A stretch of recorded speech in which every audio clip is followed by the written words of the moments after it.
خالد راضي عبر السعودية الرياضية. كابتن نقول لك يعطيكم العافية، 3 أهداف أقلقت الجمهور الناصراوي، كانت يعني صعبة جدا.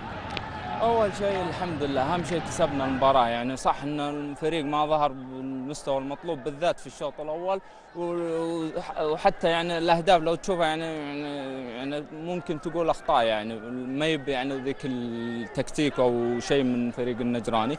بس الحمد لله يعني كانت مباراة صعبة شوي علينا، بس الحمد لله قدرنا نكسب المباراة. كابتن، يحملون خالد راضي أخطاء الأهداف هذا اليوم، هدفين يتحملها خالد راضي؟ والله شوف، الكرة أخطاء، يعني أوكي ممكن أنا أتحمل الهدفين، بس الحمد لله يعني العيال عوضونا اليوم وسجلوا 3 أهداف وقدرنا نكسب المباراة، وهذا أهم شيء. يعني ما في أحد معصوم عن الخطأ، الكل يخطئ والحمد لله، وإن شاء الله أن الأخطاء هذه راح يستفيد منها إن شاء الله في المستقبل بإذن الله. لكن خطأ الحارس مكلف خالد.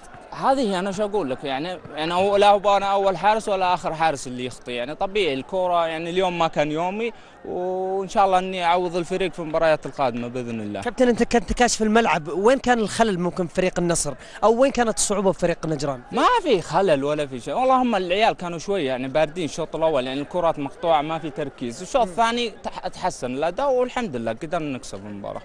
جميل. المباراة القادمة كابتن خالد لا تحتمل أخطاء، الجمهور يعني مستعد جدا للمباراة القادمة، مباراة الهلال والنصر. طبعا المباراة سوف تكون قمة وديربي العاصمة. طبيعي، يعني ان شاء الله ان اهم شيء عدينا المباراه هذه، كانت مباراه صعبه ان صعبنا على انفسنا. يعني انا يعني فعلا يعني انا ما كنت في يومي، واعتذر يعني سواء للعيبه يعني بغيت اضيع مجهودهم، وحتى اعتذر للجمهور، يعني ما كنت في يومي. وان شاء الله المباراه الجايه اعوضهم ان شاء الله، وان شاء الله راح يكون الفريق ان شاء الله حاضر باذن الله، وانا اكون حاضر معهم باذن الله. يعطيك العافيه.